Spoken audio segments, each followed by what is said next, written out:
Ranjani Ravi Iyer from the Department of Information Science. I would like to extend a very warm welcome to Mr. Anand Jambolkar, Managing Director of Cybermotion Technologies Private Limited. Our speakers, Mr. Pravriti Taluri and Mr. Praneeth Sriram, who are also here from Cybermotion Technologies Private Limited. I would also like to extend a very warm welcome to Dr. Rajeshwari Hegde, Branch Counselor of BMSCE IEEE, all the faculty members and all my fellow students present here today. Cybermotion Technologies is a 30-year-old company which has been involved in the research and development of embedded systems, control systems, and renewable energy. The company has several patents and has won prestigious awards for its innovative technical solution and takes active initiative to bridge the gap between the industry and academia by providing a wide range of technical training programs on embedded systems to students. Today's session is a tutorial on Protegeous Design Suite, a proprietary software used primarily for electronic design automation and to create schematics and electronic prints for manufacturing PCBs. I would now also like to introduce our instructors for today's session. Mr. Pravriti Taluri has completed his graduation from Jawaharlal Nehru Technical University and has 5 years of experience in embedded system design. His work mainly focuses on firmware design. Mr. Pravriti Taluri has also actively conducted various training programs on different levels of embedded systems. We also have with us Mr. Praneeth Sriram, who has completed his graduation from Jawaharlal Nehru Technical University, and he has 3 years of experience in the domain of embedded system design.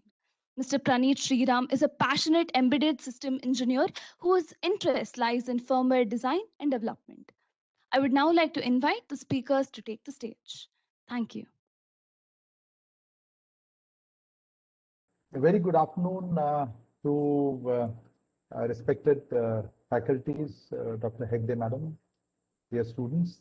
My name is Anand Jambolkar. Am I audible to all of you? Clear? Is it? Yes, sir. Yes. Okay, good. So, my name is Anand Jambolkar. I am the Managing Director of Cybermotion Technologies Private Limited. And I have with me my colleague Praneeth and Prithvi. And we are sincerely grateful for this opportunity given to us for a presentation to this eminent gathering. The presentation is essentially on the working of the world leading embedded design suite, Proteus VSM. I think quite a few number of students, faculty, they have already used this software.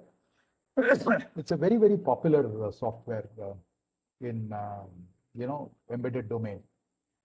So used by thousands of colleges. So what we are going to do is that we are going to give a brief presentation on the software, who we are, that means our company, who is Lab Center, the developer of Proteus VSM. And we will keep it very brief. There won't be any stories or anything, but just to give you a background.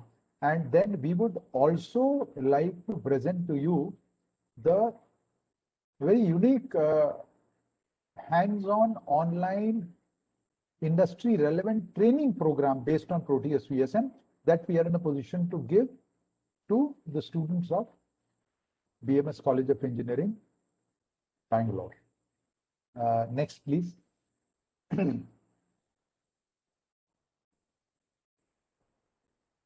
So our presentation will be about 15-17 minutes, my presentation, which will be followed by detailed, demonstration presentations by Praneeth and Prithvi.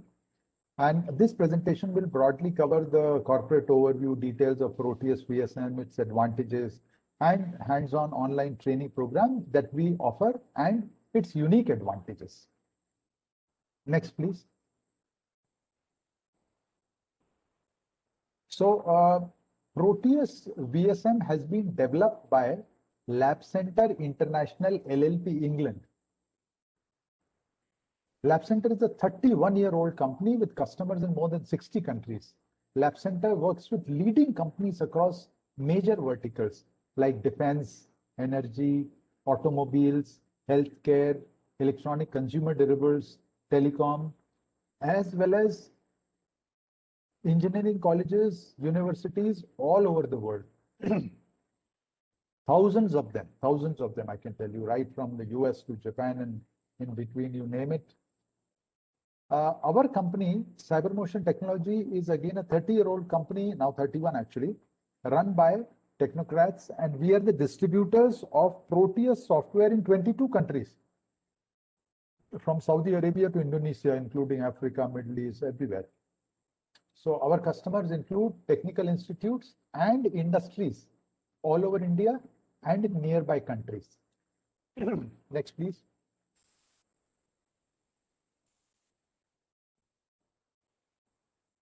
So we would like to elaborate on the software and the hands-on online training.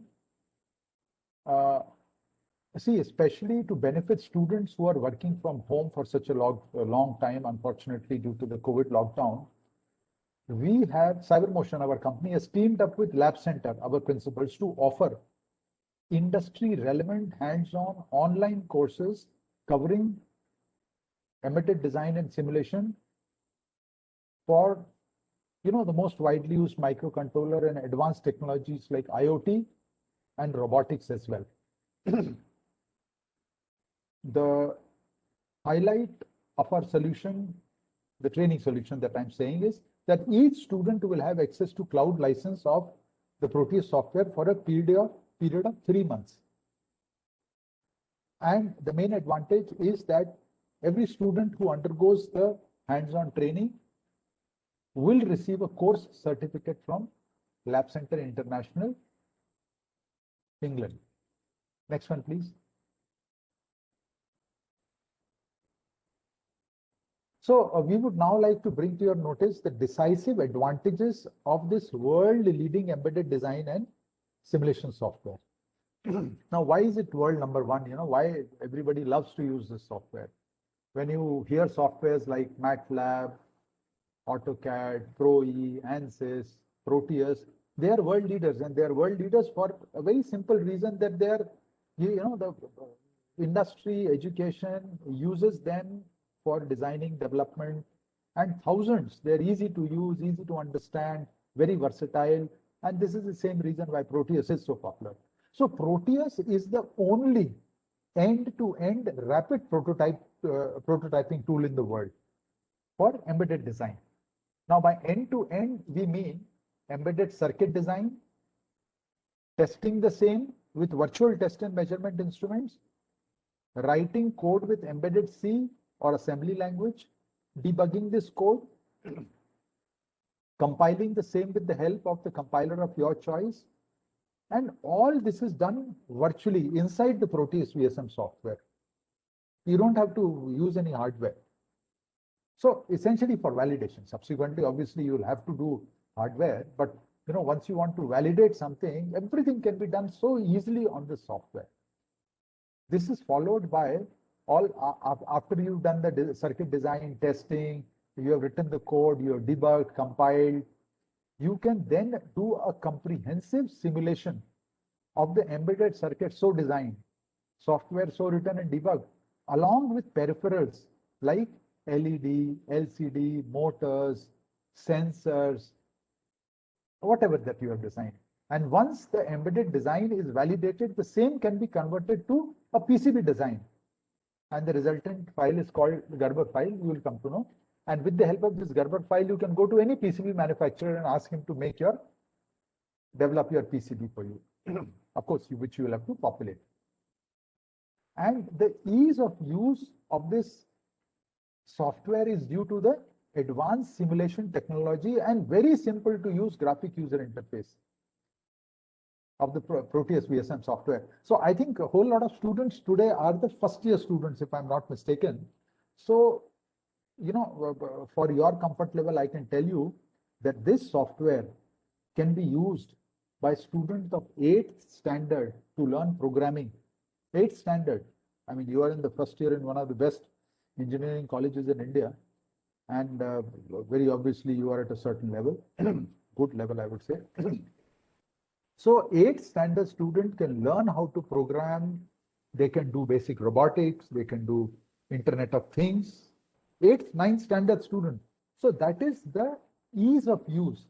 And The other spectrum, NASA, IBM, Samsung, all these people use the software to rapidly design and prototype their new products. Such is the versatility of the software. Now, the versatility is in terms of the number of microcontrollers most widely used in industry, along with the many variants. There is an abundant choice of peripherals like LED, LCD, keypads, motors in this software, and nearly about 50,000 components, digital, analog, everything, all virtual, and they are available in the Proteus VSM library. As a result of these decisive advantages, Proteus is the software of choice for industry as well as students all over the world. And students use it to learn and understand concepts, right from basic electronics to advanced microcontrollers to IoT to robotics. Next one, please. Next page. So, as I was saying, the students are able to better understand the core concepts of their discipline with the help of the advanced simulation technology, as it opens up the black box and lets the student explore the concepts freely. This is a very unique thing. And the hands-on training, which we are able to give will promote R&D, as the students will learn to change parameters, value of the components in the embedded circuits. You just open the property box of a particular component. I think Pranit will show you when the demo is going on, and you can change the properties and then run the simulation once again. Then you can take the observation reading of the results and analyze the result in detail. I mean, this is the essence of R&D: change, observe, analyze. Then the end-to-end rapid prototyping feature of the Proteus VSM, where the engineer, the student is able to design and validate a circuit on the Proteus VSM software without any hardware. Mind you, without any hardware, will help the student entrepreneurs, and especially, the COVID times, where do you get the hardware market, test and measurement instruments? Everything is available in Proteus. So once you are able to validate the design on the Proteus software without any hardware, this will help the student entrepreneurs to develop new products and bring them to the market faster. Of course, most of you are in the first year, but some bright people amongst you, or you are associated with second, third year students. So who are interested in entrepreneurship, this will help them to bring the design products and bring them to the market faster, especially in COVID times. And it also adds to the Make in India program. Now, next one, please. So now I would like to elaborate on the importance of the hands-on online training program using world leaders like Proteus VSM. So, it's a humble submission that India has a very large number of unemployed graduate engineers. Of course, most of you from BMS will find good jobs. You do not have problems like that. But, whole lot of engineers in India are unemployed. And this situation has been further compounded by the prolonged COVID crisis. Now, it's a well-known fact.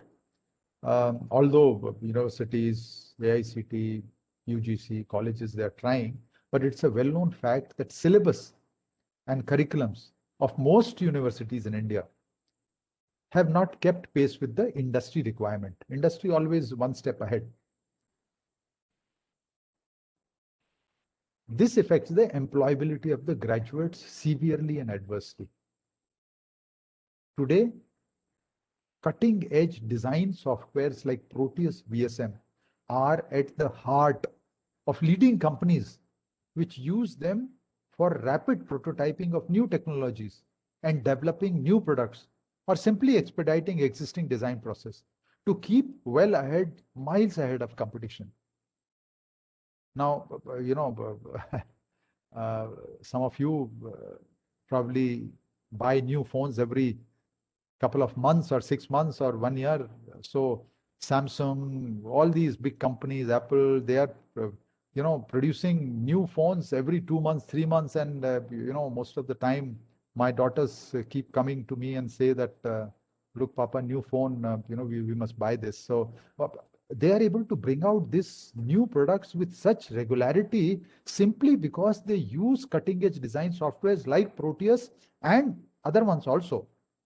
So, this is the beauty of these kind of softwares. They are used by industry so much. Now, the advantage of online training programs is that it can handle a large number of students at a time, and each student has a PC or a laptop to himself or herself. And it is as if the lecture is being given to the student personally. Now, we have coupled this online experience with hands-on training. How? Because we are able to provide the cloud-based license software to the students to practice the same project experiments, which the instructor has completed step by step on his screen and shared his screen online.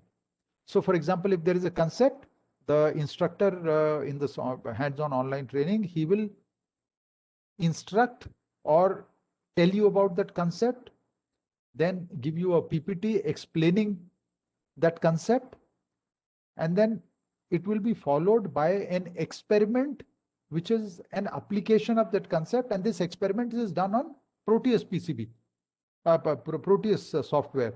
And it is shared, the screen is shared with you. So you are able to see all that. And after that, once the instructor has completed this step-by-step process of completing that experiment on his screen and which he has shared, the student follows the instruction and repeats the same on the software available to them on their PC. Thus, the student is learning by doing and hence will be learning better. He will retain this knowledge longer, thereby enhancing the employability of the student itself. So, next one, please. So, major companies in India and all over the world associated with design and development like Cadence, Infosys, HCL, Siemens, Schneider, Bosch, LG, Hyundai, Delphi, Wipro, Safran, Rockwell, DRDO Labs, CSIR Labs, BARC, Emerson's. I can spend 2 hours, just taking names, and many, many more.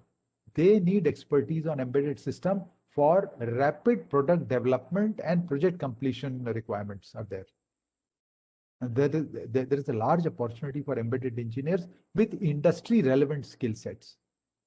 The students who focus on skill building during these times, that means the COVID times, will find themselves in an advantageous position when the economy bounces back.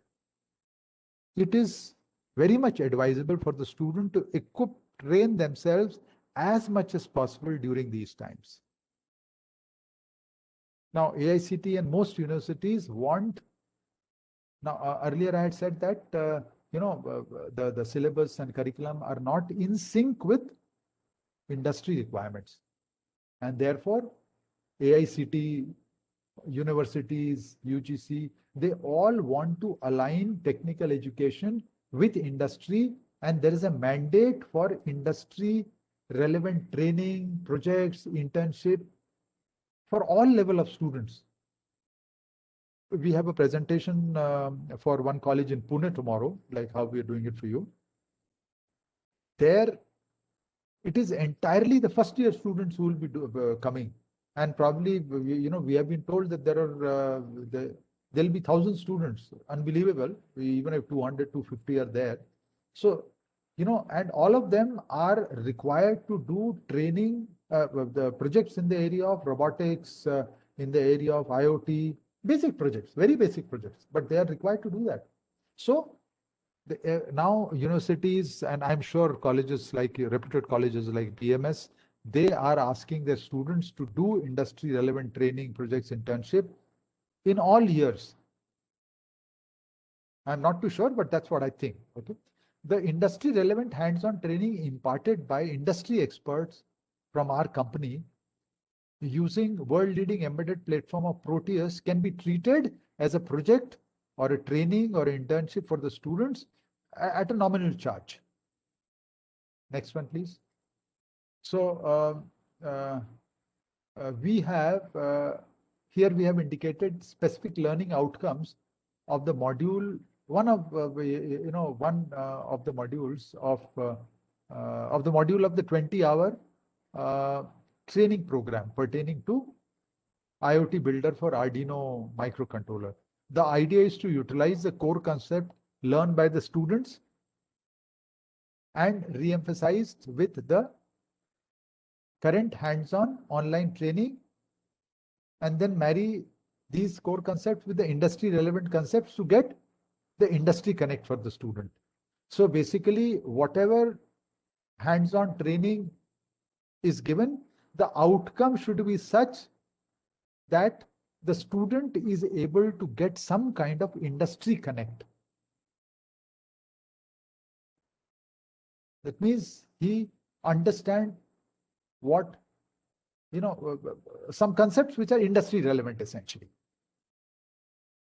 Now, Pranit, do you want to go through these outcomes one by one, or would you like to Yes, do sir, that yes, sir. quickly? Okay, Yes, please, yes, sir.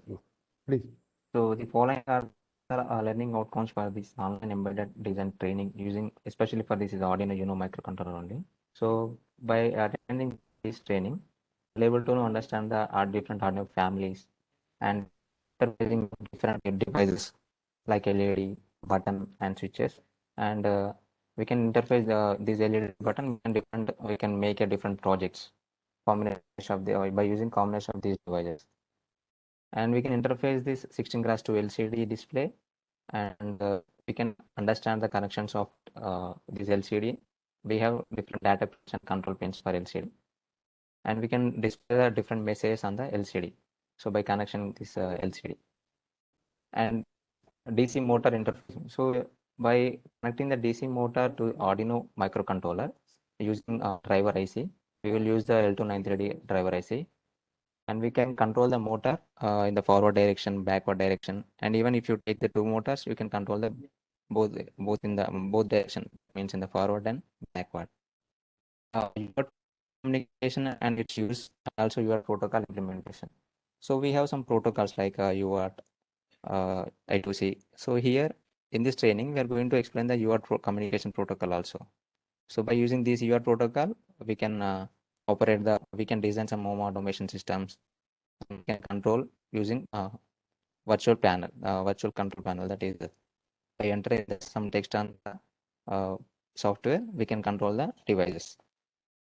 And IoT controls using Arduino, such as text, button, switches. So Proteus will support the IoT. So by entering the messages, by entering some text in the text boxes, or by pressing the buttons and switches, we can operate different IoT devices here. So I will show the different IoT devices in the Proteus software when we are designing the software projects. The control of IoT simulation from web browser. So for example, if you are designing any IoT related projects, so if you mention any IoT button or an IoT related devices in the project, so automatically it will open the web browser. So because in the web, if you place some project, this IoT device in the project, that means it will automatically open the web browser, and we can place that related devices in the main control. So in the control, we will select, we will place the devices, and by simulating the project, we will directly open the some virtual panel. So virtual front panel, it will show the output in the virtual front panel. If you wish to see the same output in the web browser, you can copy the URL, or you can copy some IP address, and you can enter in the web browser, and you can see the output in the web browser. You can see in the different PCs also, but the thing is the system, the PC, and for example, if you want to operate the same project using your phone, the PC and your phone should be in the same network. That means within the same network, only that project will work. Otherwise, it will not work. And robotic simulation also will possible by using Proteus VSM. So we have two different robots. That is a turtle robot and Lumo robot. we can control the turtle Jubo robot using Proteus VSM, and we can design some line following, object avoidance kind of projects here. And here in the IoT, we are using some MQTT protocol here. So MQTT means it will use the publish and subscribe method to transfer the data from within the PC or one PC to other PC. So there are two ways to transfer. You can save the data in the same PC within the PC, that is a local PC, or you can send the data from one PC to other PC by using remote controls.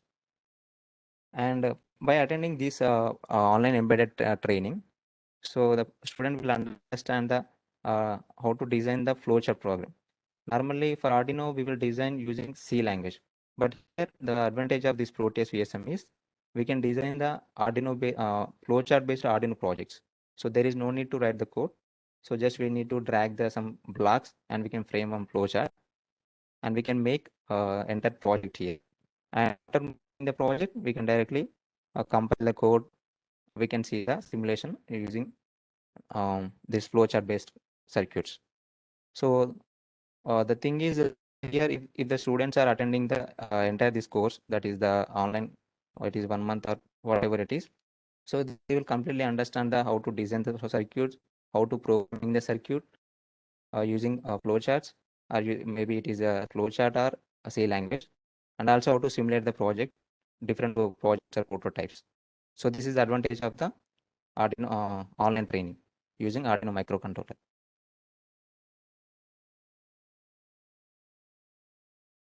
So you can see this is a sample of one chapter. So this is also using Arduino microcontroller only. So this is the one of the chapter in the Arduino Uno microcontroller. So this is the LCD interfacing chapter. And here for every chapter, first we will start with some basics of that chapter. That means here we will explain the LCD thing in the complete details. That is what is LCD and what it has different pins. So it has different pins like data pins, control pins. So we'll explain everything in the PPT. You can observe here the liquid crystal display. It is also PPT for 6 minutes, and the next one for pins description. It is for 10 minutes both. And after explaining the PPT, we are going to enter inside the functions. So LCD has different functions here. That is home function, set cursor, and println. So these are the different function inside the flowchart. So normally, if you are using LCD in the Arduino microcontroller, we will directly use the pins, that is data pins D1, D2, D3 like that. But here we are using the different methods or functions here. As you can see here, home, set cursor, println. So these are the function we are using inside the flowchart projects. And these are also first we will explain through PPT. You can see the timing of these PPT. And after explaining the PPT, then we will enter inside the projects. As you can see here, 7.4a and interface of LCD to Arduino Uno. So first we'll start with the basic example project. That is a direct interfacing of LCD. And first we will explain the circuit, that we will design the circuit here with 4 minutes time. And after designing the circuit, we will give the time to the students to practice the same. So as you can see here, student practice time is 8 minutes. So after preparing the circuit, we will give the time to the students to practice the circuit. After practicing the circuit only, we will move to the programming part. This is 7.4b, interface of LCD to Arduino Uno. So in this 4 minutes, we are going to write the program and simulation the circuit. And after completing this simulation, then again we'll give the time to the students to practice the same. Like this. So this is the one project. So this 7.4 is the one project. So here we are going to interface only LCD. And coming to this 7.5 A and B, so this is a different project. You can see interface of LCD with button. So here I have added one more component to the project. And here also first I will design the circuit within the 6 minutes. After designing the circuit, I will give the time to the students to practice the same circuit. So that's why I mentioned the time 10 minutes, because we are using the one more component here. And after completing the student, then we will again start the programming and simulation. And after completing our project entire code and the simulation, we will give the time to the students again. So like this, each and every project, after completing the circuit, then we'll give the time to the students, and after completing this programming part, then again student will practice. Like this, we will continue in each and every chapter. Anna sir, you can continue. Yeah, just a minute, please. Okay. Yeah, I would like to give the basic details of the hands-on online training for the students of BMS College of Engineering, Bangalore, for the embedded design, IoT, and robotic simulation using the most popular and easy to use microcontroller, Arduino AVR. This module has a 20-hour duration training program, and the training program is conducted 7 days a week for 1¼ hours per day for each student. On Sunday, it could be more. So in 15 days, we cover this particular program. And the training can be done by first, second, third, fourth year students of electronics, electrical instrumentation, computer science, and mechatronics. And of course, the charges are depending on the number of students. So if there are 1,000 odd students, then some charges are there. If 100 students are there, there are some charges. So I don't think it's only we'll have to discuss this with the authorities. Only then this is relevant, because right now the figure which has been given is for 1,000+ students in case they are doing. Okay, so next one, please. Now, during the online training program, an important feature is to keep the student engaged, so that you know, when they do not have the teachers in front of them, but still they have to be engaged. So we have ensured that our training programs have bite-sized presentation of 4-5 minutes, maximum 6 minutes, and the screen share of the student and presentations will not be more than 6 minutes. Now, to keep them further engaged, we have built small quizzes with instant result after the quiz, and home assignments to engage the students after classes as well. Sorry. To assess the effectiveness of the training program, there is a basic exam at the beginning, and then these all multiple choice. And then at the end of the hands-on online training program, so these are basically for the student themselves to find out, you know, how much they were able to comprehend. Although it's easy to, the training program is very, very lucid and easy to understand, but still the tests are carried so that you yourself know where you are. Next one, please.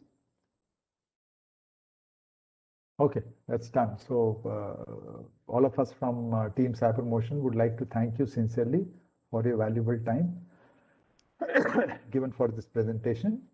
And what we will do is that Pranit will carry on with the demonstration, detailed demonstration of the IoT builder for Arduino.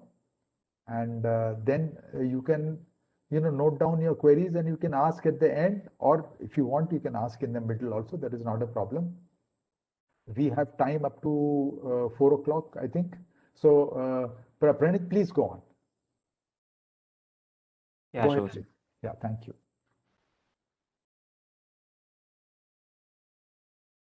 So I will close this presentation.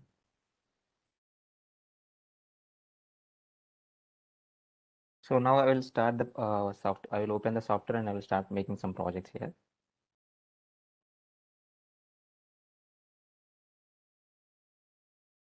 So this is the home page of Proteus design. This is a 8.0 level. So you can see the latest versions available in the bottom. That is 8.12 also available, recent update. So to creating new projects. So if you want to open the already existing project, you can use these options here. Now I'm going to show how to create a project.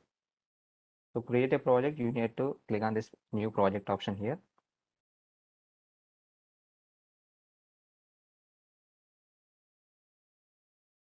So here in the project name, we need to give the project name and we need to set the path to where you want to store the project.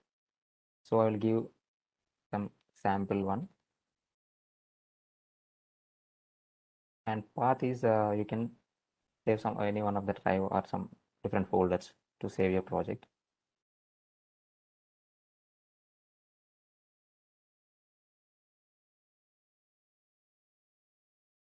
I'm going to choose drive E drive.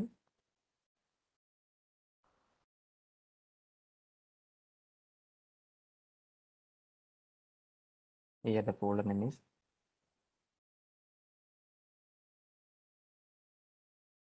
demo.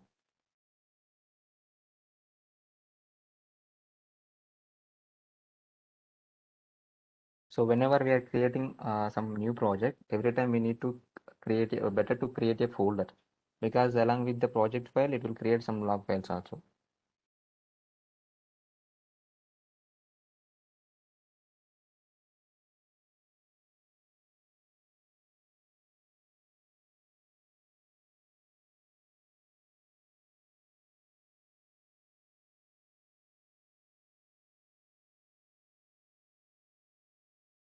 System is a little bit slow.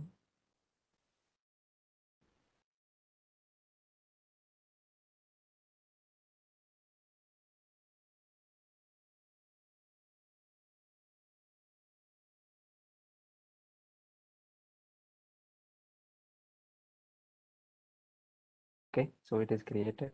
Select this folder, demo folder. Inside a folder, you can create one more folder. That is a sample one. So this is the project path. Select the folder. And you can see name is the sample one and path is the C drive. And after selecting both, just click on next. And here this is the different template styles. You can select the default style. And after click on next. And this is the PCB. If you wish to design the PCB along with the circuit at the same time, you can select here create a PCB option, or else you can select the do not create PCB option. So here if you are selecting do not create PCB option, and if you want to design the PCB after the stage, then you can select the PCB at that time also. And this is important. Here you can see we have three options here. The no firmware project means it is for without any microcontroller. That means any analog circuits or digital circuit. Then you can, if you want to design that type of circuit, you need to choose the first option. And if you are going with any microcontroller, 8051 or Arduino, ARM7, and different microcontroller, if you want to use inside your project, then you need to select the second option, this one. So after selecting this option, you can see some of the options are highlighted here. In the family section, you can see, so we have different families, nearly 14 families are available here. So these are the list of families. Yeah, from 8051 onwards, you can see Raspberry Pi also available here. And from these lists, you can select any one of the microcontroller here. And coming to flowchart based on the family, for example, if you select the 8051, the controller, you can select any one of the controller from these available controllers. And after selecting the you can see I have selected 80C31.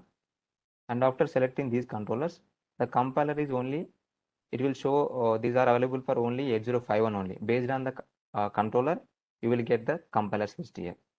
So these are the compilers. You can see Keel, IAR, some different compilers are available here. So like this, based on the controller, you will get the different compilers. And the third option, you can see third option is flowchart projects.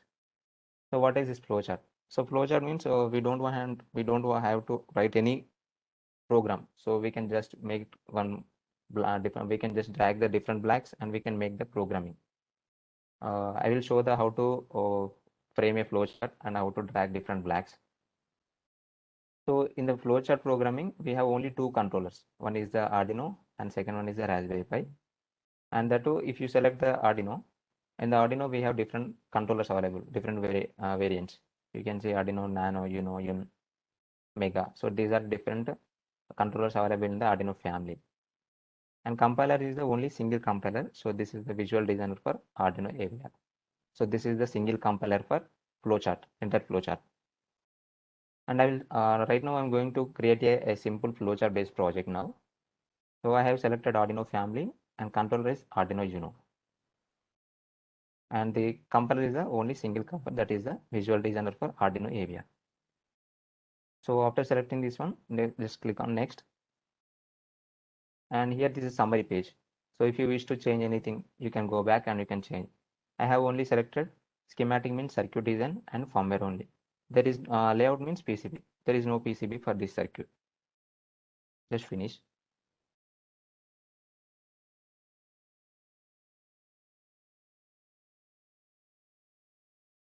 So this is the visual designer part, and this one is the schematic design part. So what is the schematic capture and visual design? So here in the schematic capture page, we can add the components and you can make the connections here.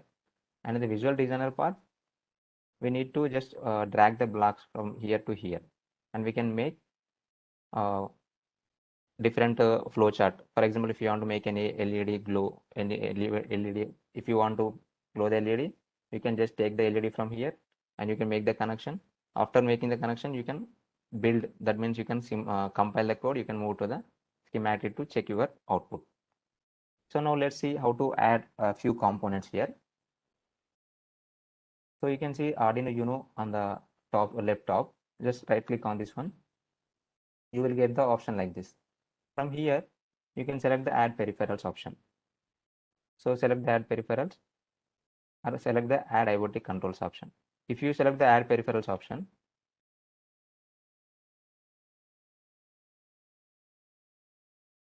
so it will load the clip all the available components here. So there is a different categories available here. You can see Adafruit category, breakout peripherals, through Internet of Things. So different component categories are available. Based on the category, you can take the components from here itself. So let's see, here it is a group. Let's see, these are groups, different groups. You can see this is a buzzer. So these are the different components. So based on the requirement, we can take the components from here. This is Adafruit. So Adafruit category, it will contain different components. So now I will take a single LED.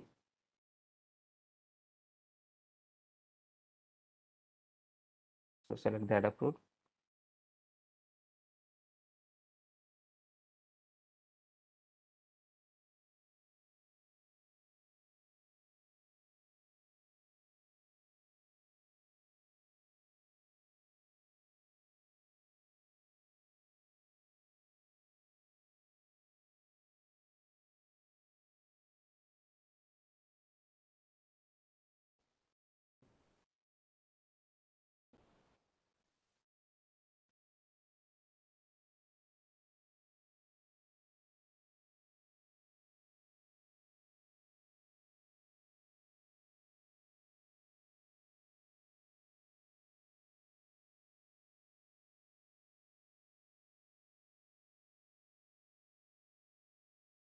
So you can select the components from this add peripherals option, or you can select the IoT controls from these options also.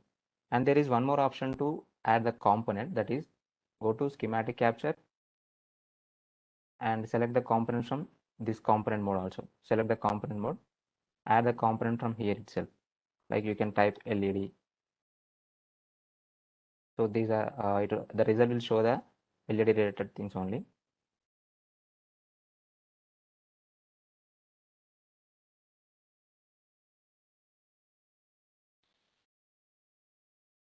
So this is the LED. We have different colors available here. You can type based on the color. You can type red, yellow, different colors. So just double click so that the component will add it to the list. And we have already added some components here. You can see.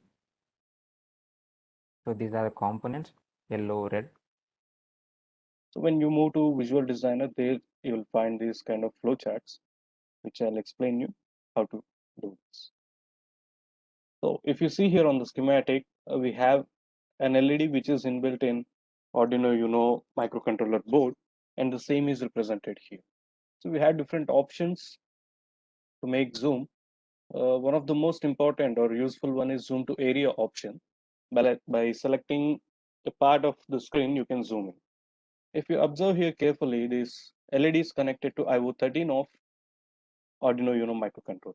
So if you want to operate anything on this LED, like turning on and turning off, you need to make high and low on this particular pin. Let us do this. Making this pin high will turn on this LED. Making this pin low will turn off this LED. Now let us move to Visual Designer and see what is present here. We have two flowcharts here. One is setup and the other is loop. What are these two flowcharts? If you are aware of Arduino Uno programming, you will know that there will be two default functions when you open Arduino IDE to program it. The one setup is the part of the function where you will write the one-time executable code, and the function loop is where you will write something which has to be repeated. What kind of code will go into setup and what kind of code will go into loop? Suppose if I want to blink this LED. First, I need to tell my microcontroller that pin IO13 must act as an output. That is one-time executable code. If you one time say to your microcontroller that, dear Arduino Uno, consider pin 13 as IO output, it will. And turning on, turning off, you can do that inside this loop function. As you can't simply say in English to that, you need to use different programming languages. Even to simplify that programming, we have flowcharts here. How to tell this controller that IO13 has to be considered as an output pin? You can just select this IO peripheral operation, click and drag this, release it on the setup when you find these two black dots. Double click to edit, and here you will find the method list. Select pin mode and then give the pin number 13 and what mode it should be operated in output. Just say okay, done. And the next thing is you need to turn on and you need to turn off. When you are performing any operation on a particular IO pin, the block you need to use is IO peripheral operation itself. Select, drag this and release it in loop when you find those two black dots. Double click to edit. Previously, to set up it either as input or output, we have used pin mode. But now I want to turn it on and off. So click on this drop down, select digital write. You are going to write some value onto that pin so that some particular action will be done. On what pin? 13. What should be the logic state? So when you're writing something in digital, you will have only two states, high or low. The same way, for high in this flowchart programming, you need to write true. Say okay. Next, you need to turn off. Same thing, click and drag this, place it here, double click to edit, select digital write, pin 13, and the logic state as false to turn off or to give a low signal. Okay. There should be some time gap between these two operations so that you can see how the blinking can happen. To add some time delay, you can make use of this time delay function or the block. Click, drag it, and release it here. Double click to edit, and if you want to see set the time units, you can click on this drop down, milliseconds, microseconds, seconds. I'll go with milliseconds. Delay as 250 milliseconds, which means a quarter of a second. Again, click and drag this, release it here, edit, and again 250, and then okay. So what does this flowchart means? First, you're telling the microcontroller that pin 13 must act as an output, right? Next, make this pin high for 250 milliseconds, and then make this pin low for another 250 milliseconds. As this part is inside loop, this will get executed continuously until you stop the simulation. Before going to simulation, what you need to do is you need to compile the code first to find out any syntax errors, all the connections of the flowchart are correct or not. For that, you need to click on this build project icon, and you need to wait for about 10 to 15 seconds when you are working with Arduino, and that to a flowchart. It will take much time than any other microcontroller of Proteus to compile. For the first time, if you edit something here and if you compile, it will get done within 3 or 4 seconds. The first compilation of the project, when you open, it will take about 10 to 15 seconds of time.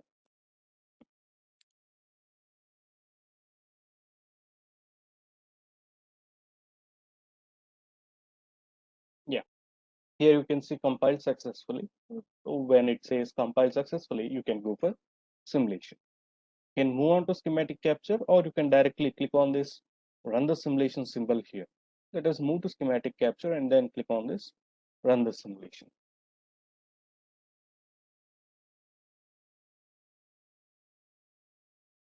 And here you can see the status animating.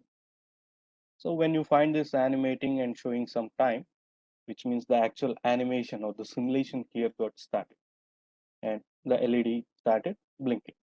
If you want to increase the blinks, you need to reduce the time, stop the simulation, move to Visual Designer, and you can change the time and compile and simulate. That's about programming Arduino Uno microcontroller using flowchart. This is one thing. Next, let us see how to program for a robot.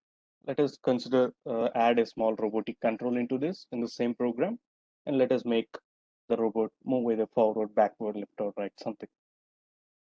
For that, I'm going to remove all this.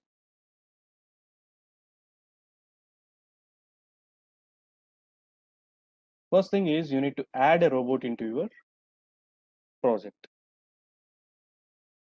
Right click on the project title here, select add peripheral. You will get different project clips. From the category, you need to select motor control. See here you have an option called category. Drop down, select motor control. Add any of these turtles. It's your choice to add. I'll go with Zumo robot. Double click to add. When you double click, you will find different functions got added here on the left side in projects tab, and then close. Now move on to schematic capture and just set the view to entire sheet. You'll find a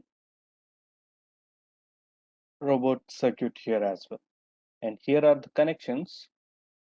You can zoom in by scrolling your mouse scroller upwards, to which the buttons or the pins have been connected. These are the pin set connection. Default. You need not to give any connection. Now, let us program or write a flowchart here so that it will turn towards its left or right continuously. So let us move to Visual Designer to start our programming. In setup, you need not to mention any input or output, as you have added this from component peripheral addition here. Just expand this drive. You'll find different functions.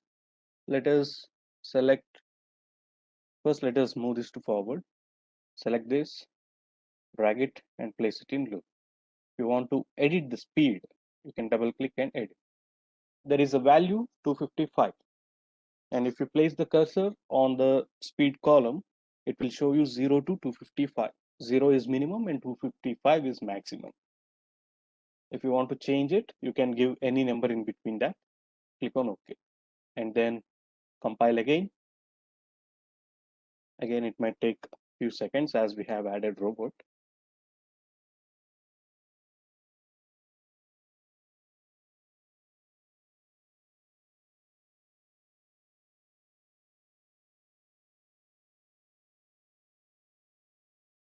Now let us run the simulation.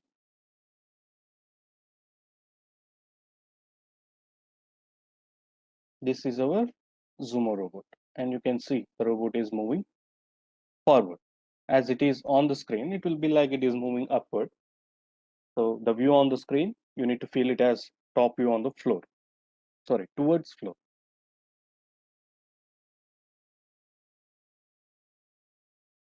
And similarly, if you want to make any turns, you can use this turn, drag it and place it here, double click, and you need to make sure I'll go with 150 and OK.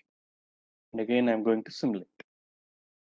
If you directly click on run simulate, of course, Proteus will compile that first and then it will start simulating. So it is turning towards its left.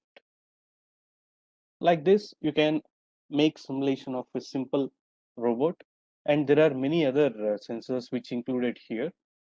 Making use of these sensors, you can simulate many different projects. I hope till this everyone is clear how to create a flowchart project, how to draw a flowchart, how to add these components into your software or the project. Well, I hope it is clear for you. Now, let us move on to this IoT part, where I will explain you with the help of pre-written or pre-executed program, but I'll show you how to add all the other components. First thing, let us move to schematic capture.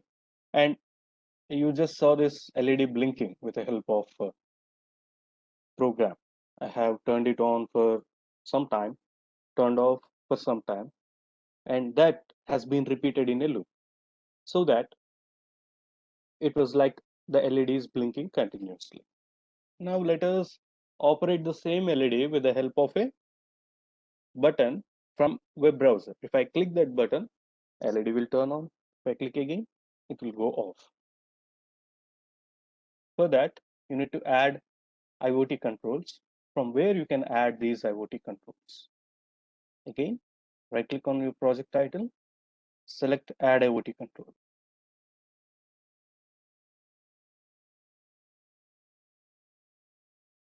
Again, you will get the same project clip kind of thing which you saw earlier while adding peripherals. Again, you need to click on category, select different buttons. So the category is buttons here. You can choose any of the button here which is required to the project or the experiment what you are going to do. You have different themes here to change. This is generic theme, metallic theme, modern, retro, and steampunk. It's your choice completely. These themes are just for on-screen appearance, look and feel. It doesn't have any performance differences. These are only graphical representation on the screen. So simply I'll go with this generic. How to add them? Again, double click. This will get added into your component list. And if you want to see the indication of this LED turning on and off on the web browser itself, you can go for indicators from the category. Select any of these indicators. I'll go with this blue one, double click, and then close. If you slowly scroll down here, you'll find those IoT controls. Now, you'll find another different option in the projects, IoT panel, main controls, and IoT controls. What is this main controls? This is the sheet of main controls, which will be visible on the web browser. You need to place or you need to design this first. Let us design this. How to design that? Just drag these IoT controls and place them on the screen. Click and drag, release. Similarly for IoT LED, drag and release. If you want to increase the size, you can do it like this. And after selecting here, you can see the properties. The label text, I'll change it to indicator, right? Similarly for button, double click, you will get these properties here. In the configuration, the mode should be set to toggle, as you are using only one button to turn on and to turn off. Next thing, label. I'll go with text button. Like this, you can simply place different indicators, buttons, whatever you want to place them. There are many other options. I'll show you. See, buttons, chart controls, clocks and timers, dial sliders, display controls, photo and video switches, text controls, and some other miscellaneous where you will have different joysticks and other things. Now, I'll just move to the program part where I have written. Just give me a moment. I hope the screen is visible, the new project. So after placing and making all the corrections of your screen, visual front panel, you need to start program. You know how to make or how to drag the blocks in place. After selecting or placing, designing the screen, you need to click on main here under flowcharts so that you will be taken back to the main flowchart sheet. And here you need to write or draw the flowchart. In the schematic capture, if you see, we have an LED here. And in the visual designer part, you need to mention the connection and make it as output. After that, you can use loop to write or to set the states by expanding this IoT button, set state, get state, set lamp and all, or you can use IoT trigger. How can you get this IoT trigger? Select any of the IoT control, click and drag them and release. You will get a new flowchart with the name of that particular trigger. And then you can drag this set state and you can save the results here into the state variable, and that will be into digital write of pin 13. And also, if you expand this IoT LED, you will have a function called set state. Get state is to read the value and set state is to write the value.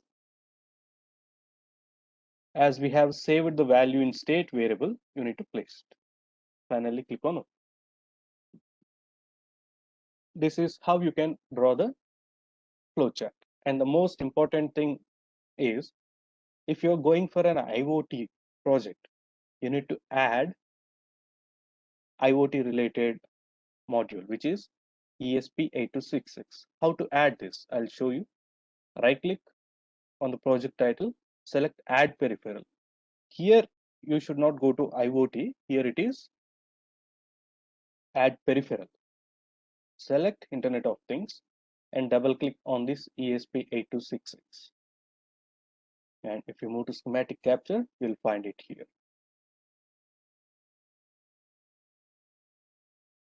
This is how you can add IoT controls and draw the flowchart. After that, the steps are similar. Click on build project icon. Firmware is already compiled because I haven't edited any other things here. Just run the simulation. Even this might take few more seconds, maybe 15 to 20 seconds, as this have to simulate the web browser also. And the other thing, this WebEx is also being running on my system. It will take a little more time.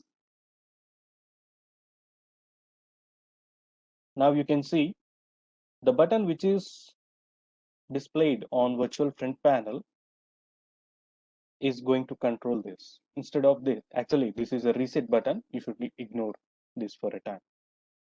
And this button, sorry, LED is this LED. It is directly being shown on the simulation screen here. Now, if I click this button, this has to turn on and the same should be indicated on this indicator. Click off. One more click, off. The same thing can be seen or operated from any of the web browser on your PC. What you just need to do is copy this URL http://localhost:80, and you can open any of the browser of your choice. Yeah, you can copy this URL, just open any of the browser, enter this URL there, go. That virtual front panel will be visible on your web browser now. And if I press the button here, this LED will get turned on, and the same will be indicated here, right? One more click, off. Like this, you can control your simulation from web browser of your PC. And what if you may get a doubt, can I control it from my mobile phone? Yes, of course you can. What you need to do is your mobile phone and your PC on which this simulation is running should be connected to the same network. And from the web browser of your mobile or any other PC connected on the same network, you enter the IP address of your PC on which this simulation is going on, and then you will get this virtual front panel there.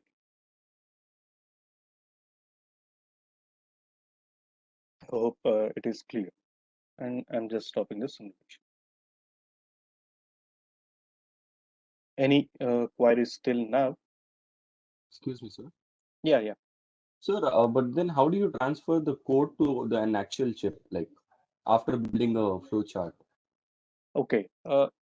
Just a moment. I'll share the screen and I'll take. Yeah, this is our project. So let us consider this is fine. You want to transfer this code into the actual microcontroller. Then simply connect your USB of your PC to the microcontroller, Arduino Uno, whatever you have selected while making this. And then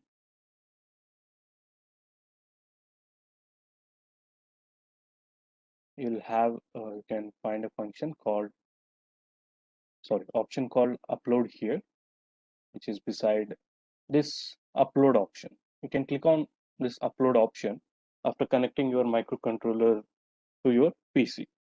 Even as no microcontroller is connected to my PC, you will find an error, firmware upload failed. Make sure before clicking on upload, whatever the controller you have used here we have used Arduino Uno. So Arduino Uno has to be connected to your USB. Clear? Yes, sir.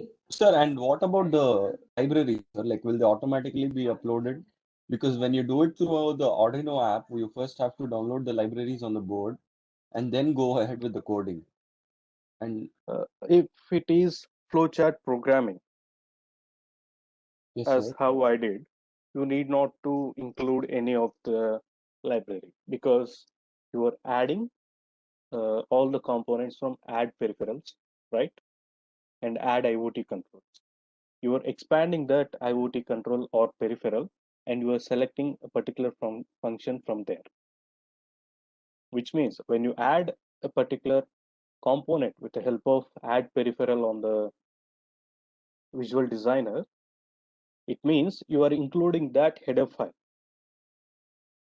Clear? Yes, sir. Thank you. Generally, we write ash include some header file name. But here, when you are adding any peripheral, header files required for that will be automatically included in your project.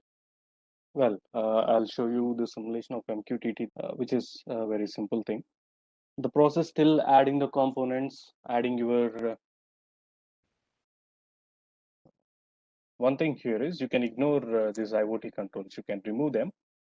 I'm showing on the same old project. I'll just remove them.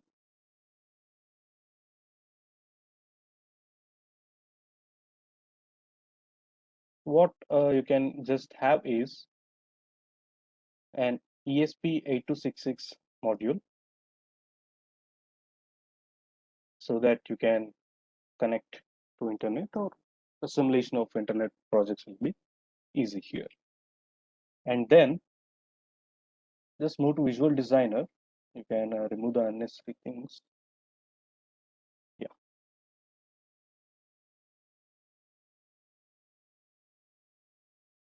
There was a problem. Sorry for that. Here, the project creation will be same how you have created for different things. Like first we have created it for flowchart, and then for the other things. Here is our project of MQTT. Same thing. It also requires a flowchart project, and you need to add ESP8266, which we explained earlier. Just move to Visual Designer. Here, under this ESP8266, initially only server and storage will be enabled. You need to enable ESP MQTT. How to enable this? Right click and select. This is how it will look initially. Right click on this ESP MQTT and select enable peripheral, so that the MQTT gets enabled. And if you expand this, you'll find different MQTT functions. Different function is for different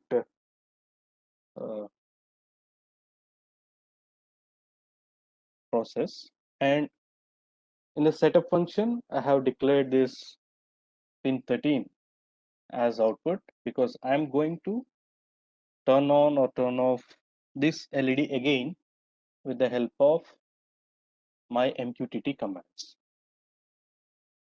Here we are going to subscribe to the data which is coming from somewhere else.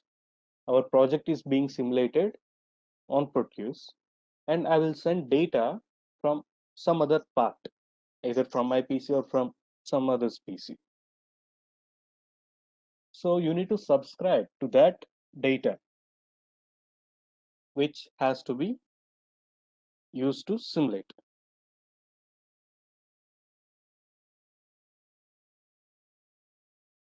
So you need to connect to MQTT first. After declaring this pin as output, connect to MQTT, which is available here. And then you can click and drag this on connect trigger, which will be like this, which is this one. And you need to subscribe. Click and drag this subscribe, place it here, double click to edit, and you will find an option called topic. There you need to give some topic name, which should be enclosed in double quotes. A string format is only accepted here. The topic name. So what is this topic name? The differentiation of data, what you are going to subscribe or what you are going to publish, is done with the help of this topic name. Suppose from my side, suppose I'm an institution or I'm an organization. I'm doing some work and I'm publishing my data. The first work is counting the number of vaccines or vaccinations done by the government. I'm publishing this data on one side. The topic name here will be vaccination.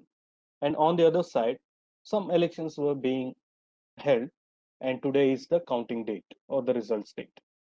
That counting will be published with the help of, with a topic name election result. If you subscribe to vaccination from your project, you will get the details of vaccination. If you subscribe to election result topic name, you will get the election results, which we saw on our web browsers recently. So this topic name is that important. It should be specific to what you are doing and easily rememberable. When you give some demo to others, it should be easy to remember. Here the topic name is ARD_SUB. Okay. And the next thing is on message trigger. So here you have an on message trigger. You can drag this and release it on the flowchart. This is our on message trigger. So when I publish, you have already subscribed to the topic name, and now I'm publishing some data with the same topic name. You will get a message. So after getting a message, this will generate a trigger. When this on message trigger happens, what you need to do? Just click and drag this ESP8266, you will get a decision box. This is the decision box. Double click to edit. Here, inside the brackets, you need to give the topic name of which you want to process the data. I want to process the data of Arduino_Sir. So that topic name is being given here. It will compare if the data is being received from Arduino sub. Yes, what should I do? I need to read the list, which is the function present here. What is reading the list? Reading the list is nothing but reading the data present in that subscribe. How can you differentiate the data? I'll show you the command. After reading, you will save it in the status and digital write, which we all know. You will get that from this IO peripheral, pin 13, and that status. If it is not from Arduino sub topic, you can ignore, say this no of the decision box will be connected to end. Like this, you can finish the flowchart. After finishing your flowchart, again, you need to compile and then run the simulation. When you run this simulation here, you'll find no change because you have subscribed to some project and then you need to send or you need to publish some data from your command prompt so that this will get subscribed. So I'll just stop the simulation and I'll show you how to publish data from your command prompt to the project which you are simulating on Proteus. I'm sharing my entire screen.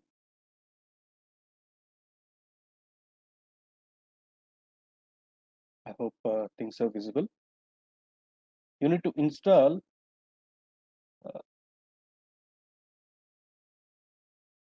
Mosquitto MQTT broker. This MQTT is a protocol which helps the transfer of data with help of publish and subscribe commands. After installing that, which instructions will be given to you, I'll show you the procedure later. Just you can click on search box and then open command prompt.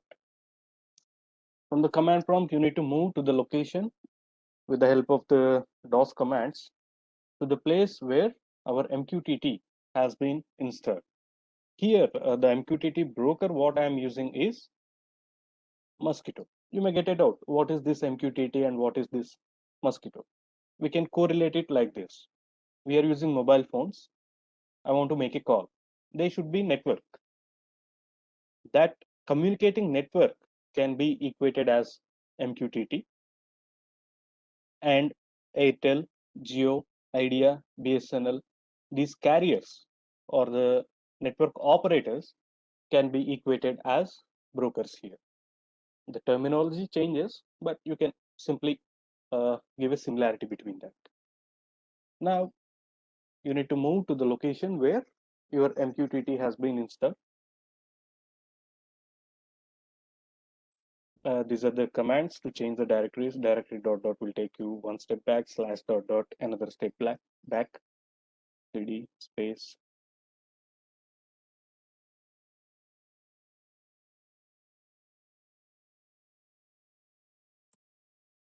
My Mosquitto broker has been installed in program files.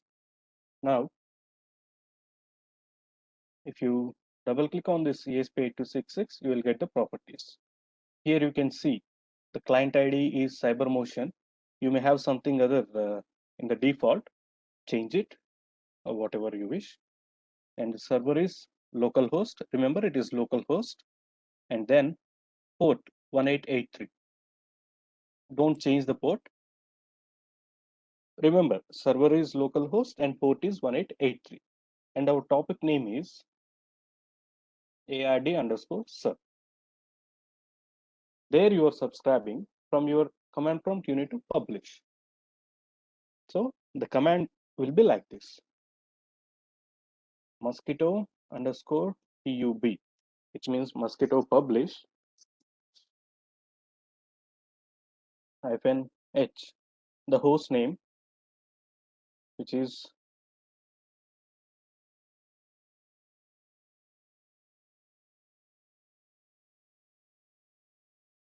localhost -p, port number 1883 -t, the topic name, it should be in double quotes, ARD_sub, and then -m, the message what you are going to write. -m, I'll simply write true or 1, which will make or which will give the result in high of digital, and then enter. Sorry, I need to run the simulation before that. Yeah, now our simulation is running. Just move to command prompt again. Just the command, enter.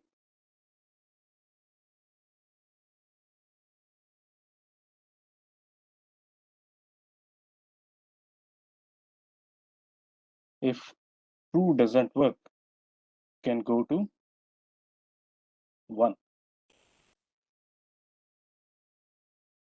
So what happens is sometimes when I'm using Zoom to give or to deliver our presentation, it will accept true.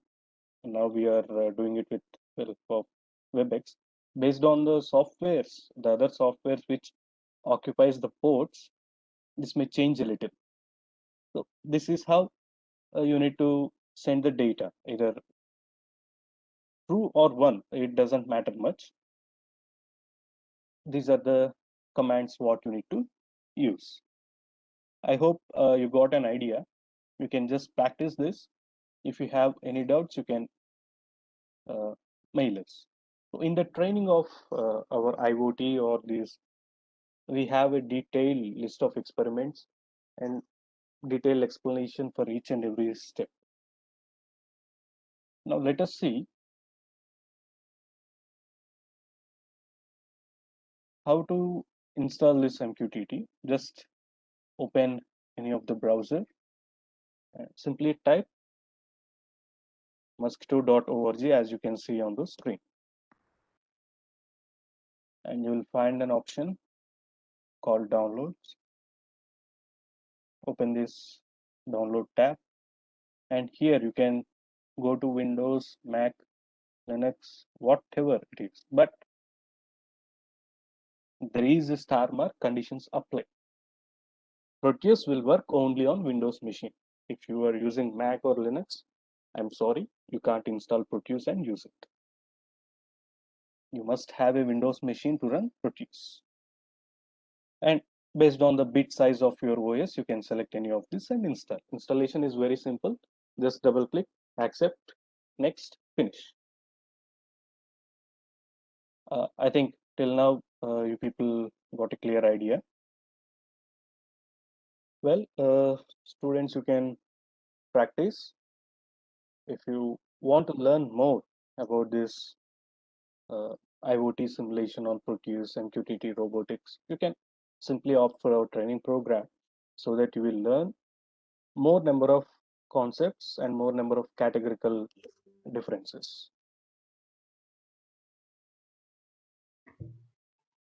I hope everyone is clear till now. Anything to say? You can say that.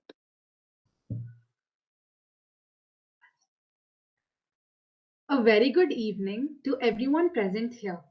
I am Tuhina Bakshi from the Department of Mechanical Engineering. I have the great honor to propose the formal vote of thanks for this innovative and extremely informative session on behalf of BMSCE IEEE. Firstly, I would like to express my gratitude to the speakers of the event, Mr. Prithvi Talluri and Mr. Praneeth Sriram, for sharing their knowledge and wisdom with us today. Proteus Design Suite is a software used primarily for electronic design automation, creating schematics and electronic prints for manufacturing PCBs. I would also like to thank CyberMotion for presenting us with this great learning opportunity. Secondly, I would like to thank the dignitaries, faculty members, and the volunteers. I'm sure everyone enjoyed the event and gained useful insight from this session about the tutorials on Proteus Design Suite.